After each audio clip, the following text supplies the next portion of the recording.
Hey everyone. So this is a video for people who support fully decriminalizing the sex trade, people in the sex trade, as well as the buyers, as well as the profiteers, as long as they're not violent or exploitative, which are both terms that you have to define in law. Well, let's go back to what decriminalization means, the term. So it would mean stripping prostitution of all or most of its specific laws, and then just deferring for things like what is violence, what is exploitation, what is fair labor conditions to some other place in the criminal code. So to be clear, no country has ever actually done this, including New Zealand, which has 51 paragraphs of federal countrywide regulations. I'll go into how places like New Zealand do actually still regulate prostitution to a degree. What you're going to find pretty soon is that on the one hand, the realities of the industry call for you to regulate them essentially very quickly, and on the other hand, actually implementing that's really tough. So I'm not going to go into how implementation works or doesn't work so much today, more of why you can't actually strip it of regulations, just be we'll just have general law apply. And I think all of you are going to agree with me. If you actually strip prostitution of every law that's applicable in the area, here's what happens if you do that and you don't check if your criminal code actually covers the things that you might want to have covered. Thankfully, Germany and New Zealand have laws that say that you can't, or part of the decriminalization effort in New Zealand was the regulation of having a minimum age. I think that's pretty sensible. We would want to have a minimum age. Otherwise, you could legally sell children. You might think this is a no-brainer. Obviously, women consenting adults, 18-year-olds. No, you have to check your criminal code. Because if you are a country like Switzerland, people are going to call that legalization, but actually, when it comes to age, it was just decriminalized. You just stripped it of laws. You're just oh, no, this industry is okay. Buying, selling, and profiting off of someone is okay. And then they forgot that they didn't have a law other than age of consent to regulate age. So this is how they legalized for more than a decade the commercial sexual exploitation of teenagers aged 16, 17. You think it's a no-brainer, but you have to check your age of consent laws. You have to check your child sexual exploitation laws. Honestly, thank God, New Zealand made sure that they wrote into their law you can't legally sexually exploit children. But it's not a no-brainer. If you're going to strip laws, you have to make sure that other law that you want to apply, where is that law? And then also how it's going to be implemented. Like I said, I'm not going to go into that today. There are children sold in the German sex. In every country you have children being sold, including in countries in legal brothels. Because actually implementation is this whole thing. And I've made a video about minors exploited in the New Zealand sex trade, and I'll link that down below to not go into this long thing here.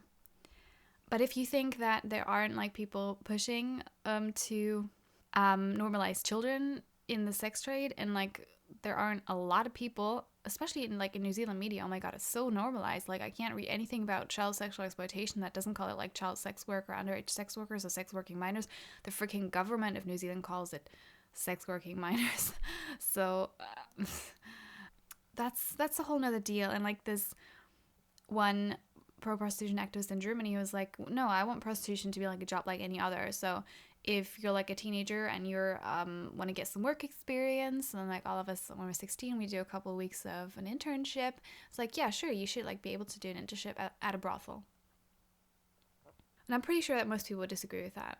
So I think you might want to rethink if you really think prostitution is work. Maybe you can have this sort of middle ground where it's not, you don't see it as violence like I do, you see it as work, but maybe it's not work like any other. It's precarious work or something.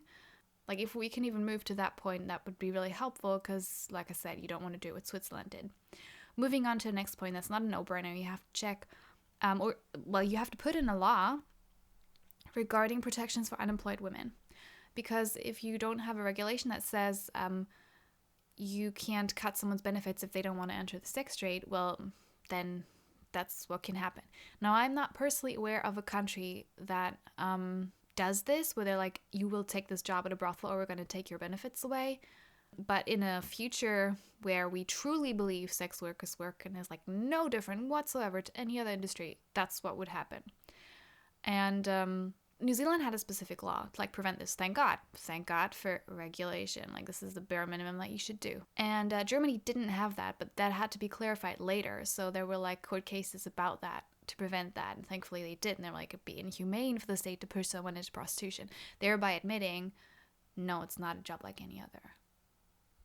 Next thing you might want to have some regulation that says this is the only kind of job where if the customer is unsatisfied with the service, he can't just ask for his money back.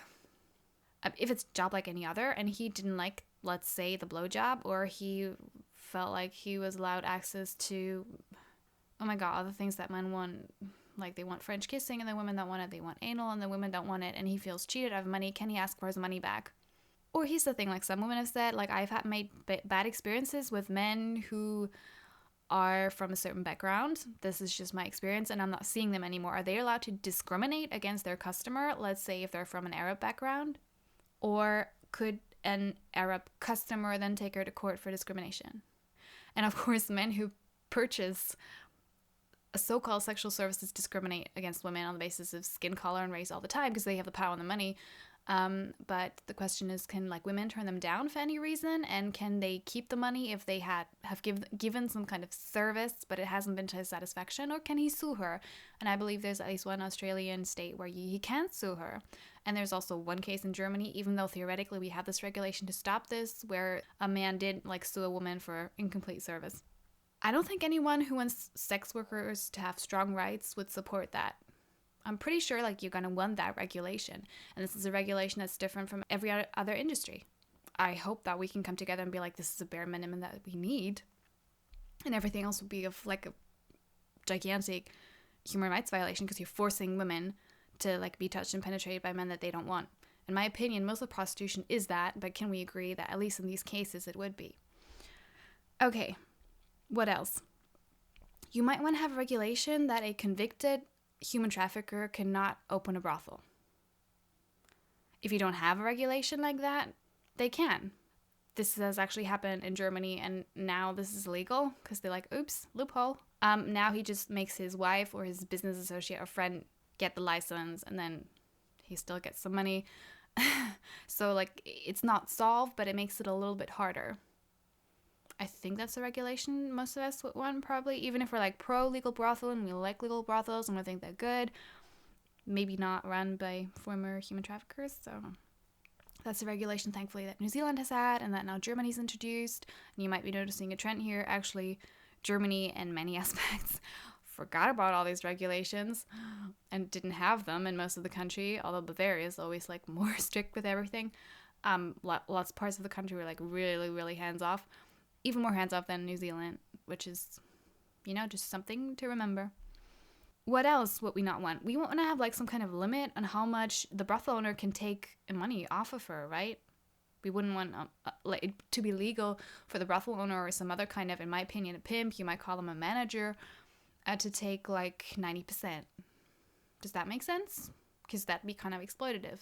That's one problem we had in Germany, because we essentially legalized most of what pimps do, and then we had to figure out, oh my God, what still constitutes pimping? And one thing that the courts said, so they had to be like these court cases that were like, do we prosecute him, or is he just a manager who's a little bit nasty? They had to figure out these limits, and they decided, okay, he can't take more than 49%. So some kind of limit on the power of brothel owners is a good thing. Even if you believe in illegal sex trade, you probably don't believe in brothel owners being able to do just whatever. What else? You may want to have a legal limit on room rents. Like, this is a thing that's just a problem across the board. Just these brothel owners charging. So you might not call that a pimp because he's just renting a room. It's still a pimp in my opinion. But if you don't think that these men can be incredibly exploitative without like being on site, yes, I can. They charge exorbitant amounts, like 3-digit figures per day for her to pay for the room in the brothel.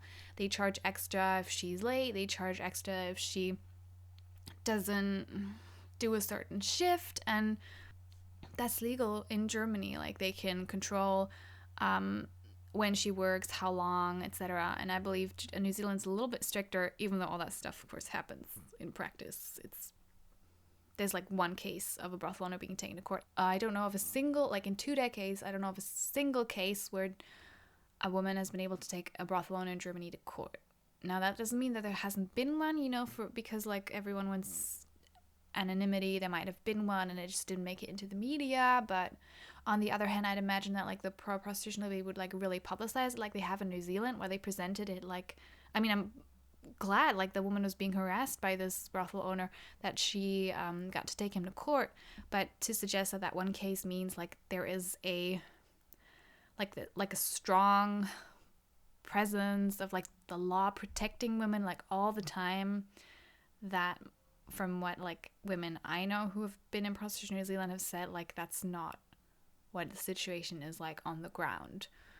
Most things that you do to a woman in prostitution you can probably get away with, like maybe like short of murdering her.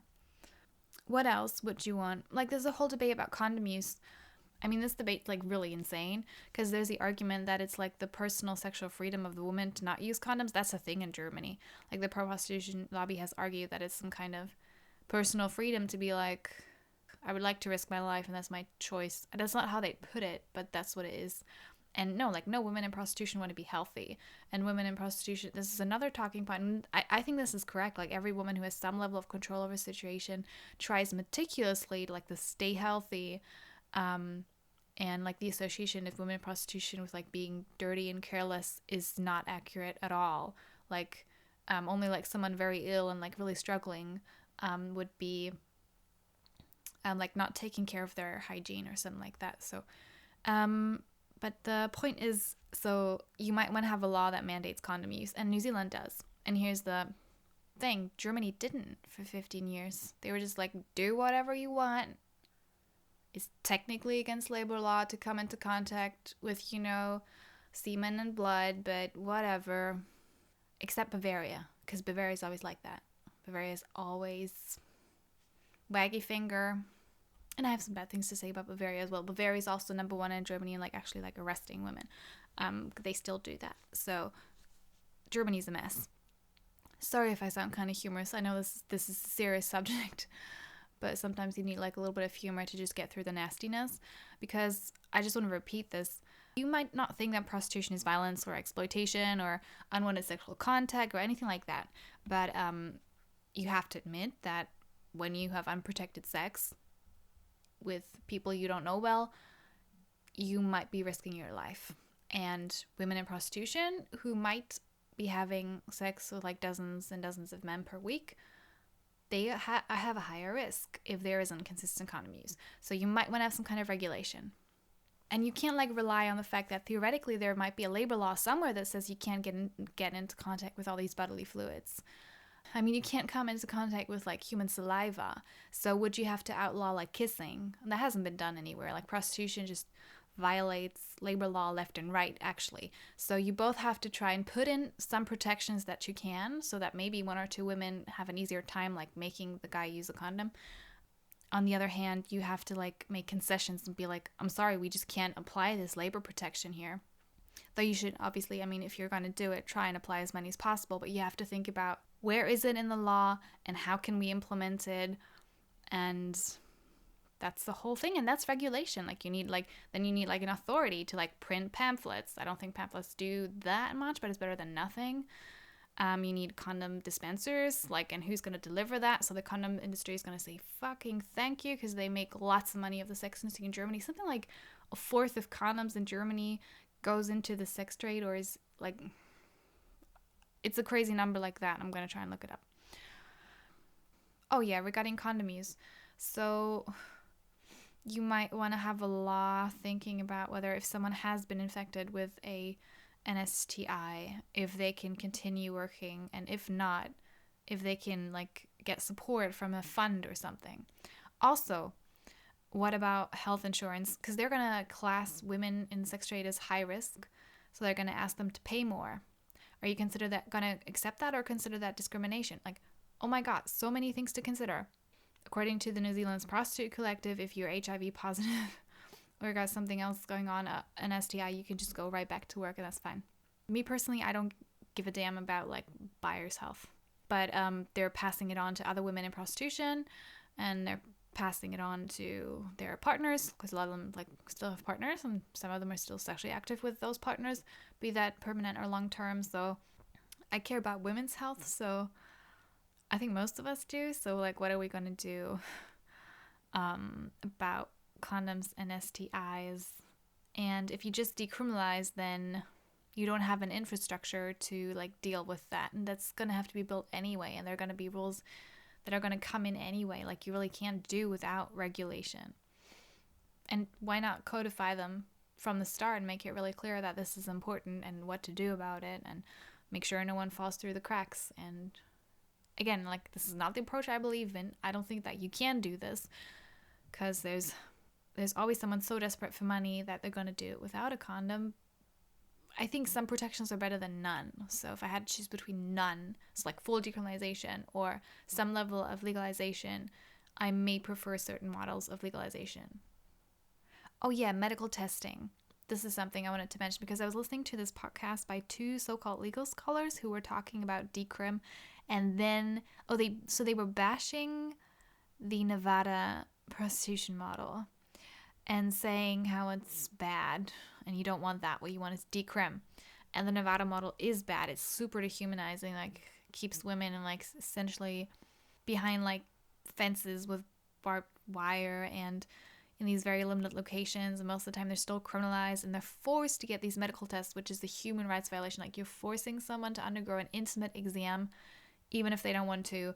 That's the human rights violation. But then these like two idiots who just bash the Nevada model go on talking about Decrim and say, we want Decrim so that we can get mandatory medical testing.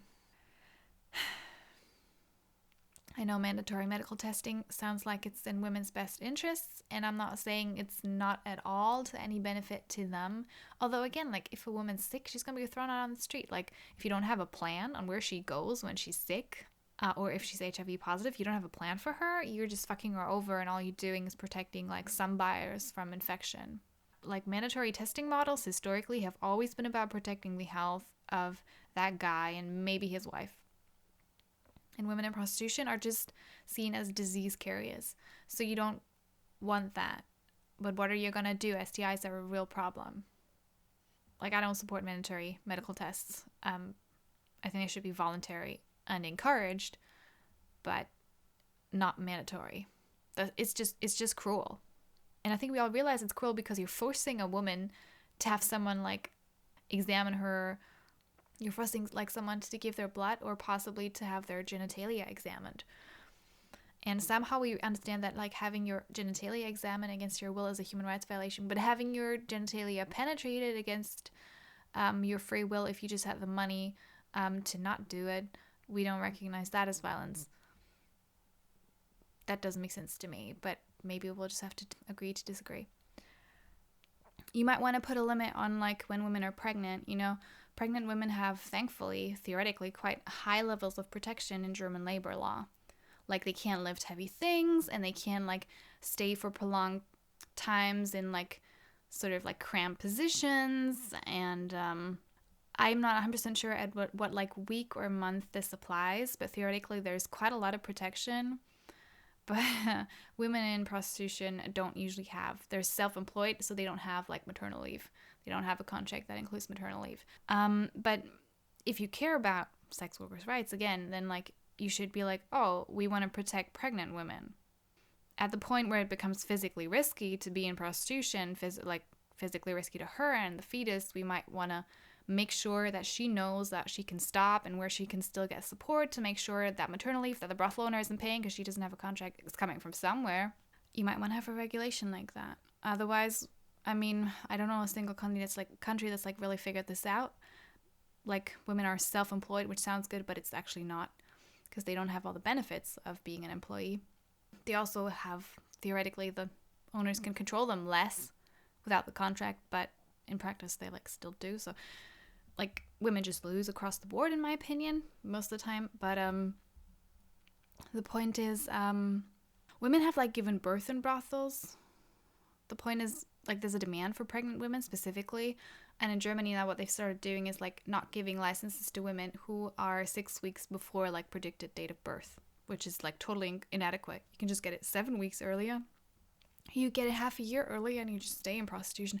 And some women stay in prostitution up to the day of delivery because there's a demand for like highly visibly pregnant women. It's a minority, but it's still significant enough that it's been an issue and part of the ongoing debate. Some women have given birth in brothels. Some women have gone right back into prostitution right after giving birth. And like if you care about maternal rights, like you realize a lot of those women are having their kids actually taken away, especially women in street prostitution. I know that Sweden's accused of doing this all the time, but this is like a thing that happens in many countries. And like you gotta have some kind of regulation protecting women and be like, that's maternity leave. Oh my God, like women, there is a really high level, both in Sweden and in Germany, I don't know about New Zealand, so I assume as well. There has to be strong evidence of serious child endangerment before a kid is taken away. If you've forgotten to feed them once, or if you're a woman in prostitution who just happens to be, that's not enough grounds to take a kid away. Like there has to be like serious neglect. And I said this before, women in prostitution are not bad mothers per se. A lot of them are prostituting to give their kids a better life and are trying really hard to keep that sex industry separate from home life. And authorities should know that. And yeah, you can't just take someone's kid away. They like have to give evidence as to why like the home environment isn't safe. If you care about women, you like want to put in regulations so that they can be around their kids and they can be present and they can be healthy. And I wouldn't know of a regulatory scheme that's actually managed to achieve that, but if you believe in that kind of stuff, then you might want to start and get thinking on what it could look like, because like it's a really pressing issue.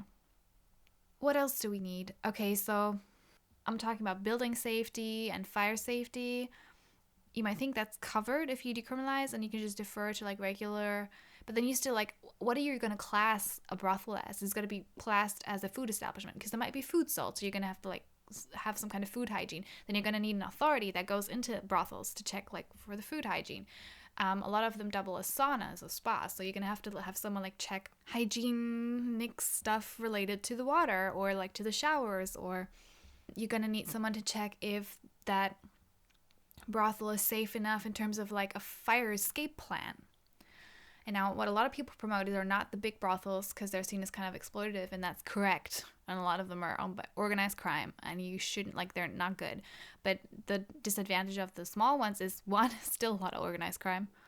And they don't meet these standards of like fire safety. So there have been like various like cases of fires in brothels because there weren't proper exits. And when you have like this New Zealand soup model, which is small owner-operated brothel, which is a very generous term really just for apartment prostitution, and because if it's less than 5 women, they don't have to get a license. They are not inspected. Nobody knows if they're actually owner-operated. They might just be organized crime operated. In Germany they are, and I don't see why that organized crime would be moving out if you didn't put in any kind of inspection. But even if you don't believe that organized crime in apartment brothels is a problem, things like fire safety or hygiene, if like hygienic standards, if no one comes around to check those, because you have, and this is a deregulatory aspect of the New Zealand model, absolutely, I'll admit, but I don't think this is necessarily a plus.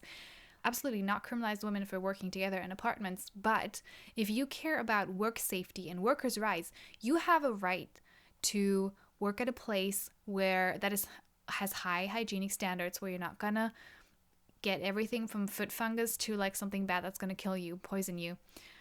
You have a right to not, like literally die in a fire, as some women have in like these places which don't have good fire security and safety. So you really can't have workers' rights and not think about how will you implement inspection of every prostitution establishment to make sure to at the very least protect women from like those things. Like you might not believe in the organized crime being a problem or the sex virus being a problem in terms of like dehumanization and violence, but those things are real and they're a problem. And like, what are you going to do? Are you going to have like a hotline that women can call if things are bad? Then again, you're relying on them being like free to just call that anytime and not have like a violent pimp as their landlord that they might get in trouble with. But again, it's better than nothing. And if you support these things, again, you're not supporting decriminalization. You're saying, Like, we need infrastructure that is prostitution specific, where we have inspectors and we have hotlines and we have all those things. Okay, and then the last thing is obviously street prostitution. And this is super contentious. It often ends up like being just women being arrested for like loitering or whatever charges. And that's not helpful, right? Giving them fines or time in jail or a rap sheet of whatever kind is bad. Like, I think we all agree on that. At the same time, having like completely unregulated street prostitution just wherever it gets to a point, like there's always conflicts in every country, be that the US or Great Britain or Germany or New Zealand, you always end up having a problem with street prostitution because it will happen in front of people's homes. And whose homes? Poor people's homes. Not rich people's homes, because nobody wants a brothel next door. It's in the poor part of town where people have a harder time defending like their public safety. And when it comes to public safety, I'm accusing pimps and buyers of making things unsafe. I'm not saying women in street prostitution are per se aggressive. Some are, but they're not per se the problem. It's a lot of the men walking around threatening and harassing people, getting into fights with each other, being high on drugs and stuff. And like people who live in these areas have reported things like, so you have got a kid and they go to school and you got to explain to them, look, if you play in the park, you're going to have to know, like, this is a needle from like a drug injection. Don't touch that. This is the used condom. Don't play with that. Don't touch that. And I think the moment where you have explained that to your kid, you probably don't support unregulated street prostitution. Or when like a lot of women I know, myself included, have been at some point asked if we too have like how much, if we have a price, how much. You're probably going to want to put some kind of lid on that, or you are going to get in trouble with local inhabitants. I mean, the streets are really, really incredibly vile for women, so like there's no doubt you shouldn't criminalize them, and they need a place to go and get support, and preferably places that do more than condoms. It's just incredibly dangerous to be out on the streets. Like, it's not safe just because you're in proximity to people's homes. Like, women have been murdered in these legal prostitution areas as well. Robbed, raped, and murdered.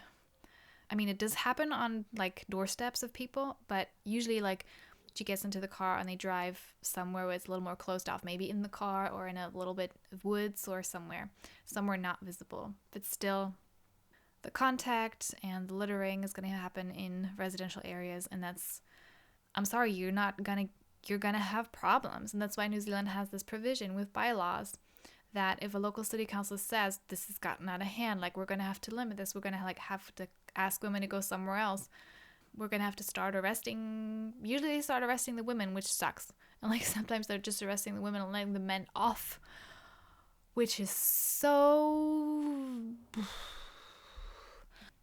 Okay, so there's two more points. This is already quite long, but one is the issue of migration. And no country has actually been able to solve that one. Unless you have a lot of poverty locally, you're going to have a lot of migrant women coming in because there's going to be a huge demand once you legalize the purchase of sexual access, but not enough volunteers. So what happens is like migrant women move in. I know this sounds kind of like scaremongery against immigration. It's more complex like that. Yes, some women come of their own volition, some are tricked, some are forced. All of them are really vulnerable to violence, usually because like they're poor, they may not speak the language, and a lot of them are under pimp control, absolutely. And I'll fully admit the Nordic model does not have a clear plan on that. Under the Nordic model, you may qualify as a victim of exploitation, so you may be allowed temporary residence, which then may be extended into long-term residence. But it's tricky. You can't just say, well, one legal avenue to just move into the country is if you enter prostitution. You wouldn't want to encourage desperate people to give their lives over to the hands of traffickers, although we know that in the refugee crisis, this is already happening and already an issue. So, and I don't have the answers here either, but if you are going to have a legalized sex trade, then you need to figure out at what level can someone legally be in that industry. Just anybody?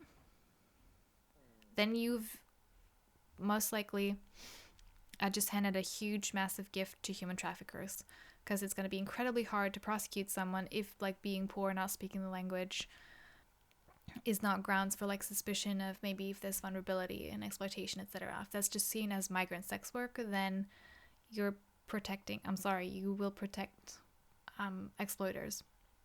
On the other hand, there's another problem with that. If you say that's a migrant worker, but she needs a work permit before she can do the sex work, the migrant sex work, then everyone who doesn't have that license because they don't know they need one or they can't get one or something, they are now illegalized. They are now black market workers, and they're just going to end up being deported. And that's what happens in Germany, and that's what happens in New Zealand. Okay, there's not even a joke to be made here. It's just depressing. Finally, I think even if you support low-level regulation, you are going to want to make sure that some laws are really, truly, strongly applied to the sex trade. I don't know where that's actually ever been achieved, because like all countries have huge issues with like violence against women, battery, rape law, actually implementing that and not making perpetrators get away. And if it's difficult for non-prostituted women, how hard is it for women in the industry, right?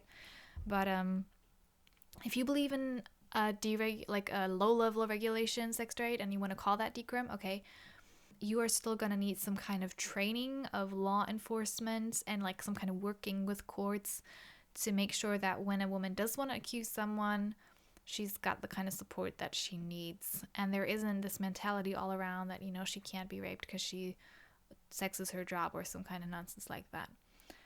And again, could make a whole video just about the aspect of police. That's really complex because you also don't want to give police power to threaten women with anything. I think in most situations when they're interacting with women, like there should be a social worker present. That makes perfect sense. No matter what model you support, that should be a thing. Someone there who's trained to help someone who may be, certainly like scared in their interaction with law enforcement, possibly traumatized. That makes complete sense. And the other thing is, I'm sorry, if you move into the sex trade and you go into brothels, one, a lot of them are not going to let you in because they don't want to show their books and their rooms to the world. They're not going to let you in as an NGO or the police unless you get a warrant. If you do go in, like I said, there's a lot of organized crime. Are you going to just send in some social worker to go up against like the Hells Angels or the United Tribunes, or what are they called in New Zealand, the mongrel mob? I don't think so. So no matter if you support low-level regulation, high-level regulation, or the Nordic model, you're going to have to figure out what are you going to do with law enforcement. You're going to have to figure out what can or can't they do, how do they do it, like the New Zealand law that like says you have to get a warrant. You can't just waltz into any brothel you like, and then there are pros and cons to that. And that's regulation, yeah.